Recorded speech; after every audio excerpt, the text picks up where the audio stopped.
Қайырлы күн оқушылар. Бүгін біз ауызша азайту бойынша екінші сабағымызды бастаймыз. Балалар, біз өткен сабағымызда 20-ға дейінгі сандардан бір таңбалы сандарды азайтуды үйрендік. Енді 20-дан артық сандарды азайтуды үйренеміз. Енді мұқият қараймыз, балалар. 20 санынан азайтамыз 8 санын. Бұл жерде, балалар, 20 дегеніміз 2 10-ның қосындысы.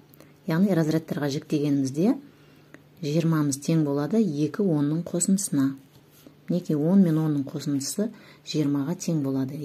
Оны білеміз, балалар. Енді бұл жерде де біз, балалар, 20-дан 8-ді азайту үшін осы 20-ның 1 ондығынан 8-ді азайтамыз. 10 азайту 8. Қалған 20-ның 1 ондығын қосамыз, балалар.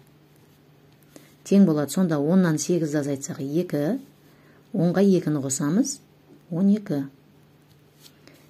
Неке осындай әдіспен азайтамыз, балалар. Мұқият қарап, есте сақтап аламыз. Келесі 30 санынан азайтамыз 7-ні.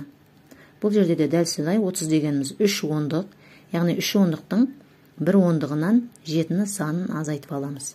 10-нан 7-ні азайтамыз, 3 қалады. Қалған 2 ондығымызды қосамыз. Тең болады 20-ға 3-ті қосамыз, сонда 23. Неке, балалар? 30 бен 7-нің айырмасы 23-ке тең болады. Келесі 40 санынан азайтамыз 6-ны. Бұл жерде де дәл солай 40 дегеніміз 4 ондық. 4 ондықтың 1 ондығынан бірлікті азайтамыз. 10-нан 6-ны азайтамыз, қалған 3 ондықты қосамыз. Тең болады. Сонда 10-нан 6-ны азайтсақ 4 қалады, 30-ға 4-ті қосамыз, 34. Неке, балалар, осылай дөңгелек сандардан бір таңбалы сандарды азайтуды бір бет орындап аламыз жазбаша міндетті түрде, екінші бетін ауызша орындаймыз. Келесі, балалар, келесі енді дөңгелек емес, яғни бірлігі бар сандарды азайтып көрейік. 2 таңбалы сандардан азайтамыз 2 таңбалы санды. Тең. Бұл жерде, балалар, енді мынау 3 ондық, мына жерде 1 ондық. 3 ондық деп алмаймыз, бұл жерде, балалар. 2 ондық деп айтамыз. 2 ондықтан 1 ондықты азайтамыз. Себебі мына жерде 2 бірлігіміз бар. Біз 2 бірліктен 6 бірлікті азайта алмаймыз. Сондықтан 1 ондығын қалдырамыз. 2 бірлікке мына 3 ондықтың 1 ондығын қалдырамыз. Енді мұқият қараймыз, балалар. 20-дан неке 1 ондығын қалдырдық. 30-ның 1 ондығын 2 бірлікке қалдырдық. Сонда 20-дан азайтамыз. 16-ның ондығын азайтамыз. 10. Оған қосамыз. Енді мына жерде 1 ондығы қалды, 1 ондық 2 бірлік қалды. 12-нің өзін жазамыз. 12, мына жерде 6 бірлікті азайтамыз. Мінекей. Енді 20 мен 10-ның айырмасы 10. 12 мен 6-ның айырмасы 6. Сонда 10-ға 6 бірлікті қосамыз. Сонда 16. Неке, балалар? Мына жерде, енді осыған назар аударыңдар. Ондықтың, яғни 2 таңбалы санның бірлігі келесі азайтқыштың бірлігінен кем болса, онда біз мынаның 1 ондығын мына бірлікке қалдырып отырамыз, балалар. Бірлікке қалдырып, одан кейін бар бірліктен азайтқышты алып азайтып отырамыз, балалар. Осыған мұқият назар аударыңдар. Келесі 52 санынан азайтамыз 17 санын. Бұл жерде де дәл солай, балалар, 2 бірліктен 7 бірлікті азайта алмаймыз. Сондықтан да біз мына 5 ондықтың 1 ондығын осы 2 бірлікке тастап кетеміз. Сонда енді біз азайтамыз 40, азайту 17-нің ондығын азайтамыз. 10, оған қосамыз. Мына жерде 1 ондықты біз қалдырдық, 12 болады сонда. 12, азайту, мына 7 бірлікті азайтамыз.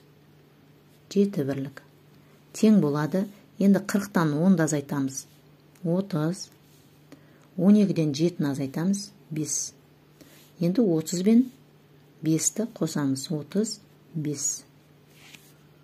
Мінекей балалар, 52 мен 17-нің айырмасы 35-ке тең.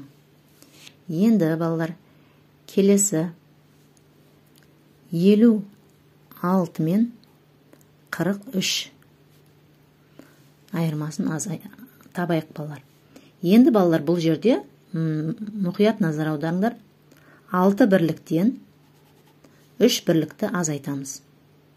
Өйткені балалар, біз азайтқышымыз азайғыштан кіші сан.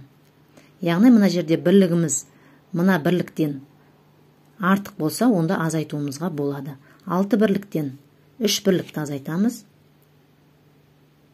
3 қалады. 5-тен 5 ондықтан 4 ондықты, яғни 5-тен 4-ті азайтсақ 1 қалады. Мінекей, бұндай тапсырмалар келгенде осылай орындауымызға болады балалар. Яғни мына бірліктен мына бірлігіміз артық болып кетпеуі керек. Сол кезде ғана осы әдісті қолданамыз. Бірлігінен бірлігін, ондығынан ондығын азайтып мәніне жазамыз. Енді балалар, 23 саннан азайтамыз 14-ті. Тең болады. Бұл жерде енді балалар 3 бірліктен 4 бірлікті азайта алмаймыз. Өйткені 3 бірлігіміз 4 бірліктен кем. Сондықтан да біз мына әдістер арқылы осы тапсырманы орындаймыз. Осы өрнектің мәнін табамыз. Бұл жерде дәл солай балалар. Мынаны 2 ондық демейміз. Өйткені оның 3 бірлігі бар. Сондықтан бұны 1 ондық. 1 ондықтан 14-тің ондығын азайтамыз. 10-нан 10-ды азайтамыз. Оған қосамыз. Мына жерде 1 ондық қалды. 13 азайту 4. Енді 10-нан 10-ды азайтсақ 0 білеміз. 13-тен 4-ті азайтсақ 9. Мінекей, 23 пен 14-тің айырмасы 9-ға тең балалар. Ал мынандай өрнектер кездескен кезде балалар, бірлігінен бірлігін азайтамыз, ондығынан ондығын азайтып мәніне жазып отырамыз балалар. Ауызша есептегенде дәл солай. Біздің есептеген кезімізде бірліктен мынау азайтқыштың бірлігі асып кетпеу керек. Егер асып кеткен жағдайда мына әдісті қолданамыз. Мінекей балалар, бүгінгі 2 таңбалы сандарды азайтуды осындай әдіспен орындаймыз балалар. Бірінші тапсырма, бірінші бетті міндетті түрде жазбаша орындап, өзімізді қалыптастырып, үйреніп аламыз. Екінші бетті содан кейін ауызша оңай орындаймыз.